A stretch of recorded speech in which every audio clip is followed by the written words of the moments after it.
ಅಥಣಿಯ Rotary club ಸಂಸ್ಥೆ ಸ್ಥಾಪನೆಗೊಂಡು 25 ವರ್ಷ ಪೂರ್ಣಗೊಂಡ ಹಿನ್ನೆಲೆ ಇದೇ ದಿನಾಂಕ 6 ಮತ್ತು 7ರಂದು 2 ದಿನಗಳ ಕಾಲ ನಡೆಯುವ ಬೆಳ್ಳಿ ಹಬ್ಬ ಸಂಭ್ರಮದಲ್ಲಿ ಲೋಕೋಪಯೋಗಿ ಸಚಿವ ಸತೀಶ ಜಾರಕಿಹೊಳಿ, ಮಾಜಿ ಡಿಸಿಎಂ ಹಾಲಿ ಅಥಣಿ ಶಾಸಕ ಲಕ್ಷ್ಮಣ ಸವದಿ ಸಮಾರಂಭದಲ್ಲಿ ಪಾಲ್ಗೊಳ್ಳಲಿದ್ದಾರೆ ಎಂದು ರೋಟರಿ ಸಂಸ್ಥೆಯ ಸಂಸ್ಥಾಪಕ ಗಜಾನನ ಮಂಗಸುಳಿ ಹೇಳಿದರು. 1999ರಲ್ಲಿ ಸಂಸ್ಥೆ ಪ್ರಾರಂಭವಾದಾಗಿನಿಂದ ಇಲ್ಲಿಯವರೆಗೆ ನಮ್ಮ ಸಂಸ್ಥೆಯಿಂದ ಸಾವಿರಾರು ಕಾರ್ಯಕ್ರಮಗಳ ಮೂಲಕ ಸಹಾಯ ಹಸ್ತ ಚಾಚಿದ್ದೇವೆ.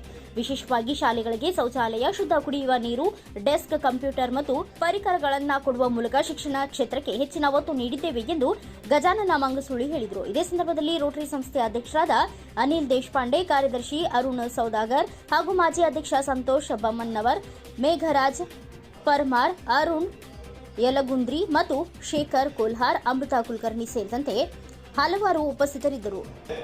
ಮುಖ್ಯವಾಗಿ ಈ ಶೌಚಾಲಯಗಳನ್ನು ಶಾಲೆಗಳಿಗೆ ಕೊಡ್ತಕ್ಕಂಥ ಕೆಲಸವನ್ನ ಕಾಲೇಜ್ ಇರ್ಬೋದು, ಶಾಲೆಗಳಿಗೆ ನಾವು ಶೌಚಾಲಯಗಳನ್ನ, ಶುದ್ಧ ಕುಡಿಯುವ ನೀರಿನ ಘಟಕಗಳನ್ನ ಹಾಗೂ ಶಾಲೆಗಳಿಗೆ ಡೆಸ್ಕ್ ಕೊಡೋದನ್ನ, ಶಾಲೆಗಳಿಗೆ ಕಂಪ್ಯೂಟರ್ ಕೊಡೋದನ್ನ, ಶಾಲೆಗಳಿಗೆ ಬೆಂಚಸ್ ಅನ್ನ ಕೊಡೋದನ್ನ, ಶಾಲೆಗಳಿಗೆ ಗ್ರೀನ್ ಬೋರ್ಡ್ ಕೊಡೋದನ್ನ ನಾವು ಮಾಡ್ತಾ ಬಂದಿದ್ದೇವೆ.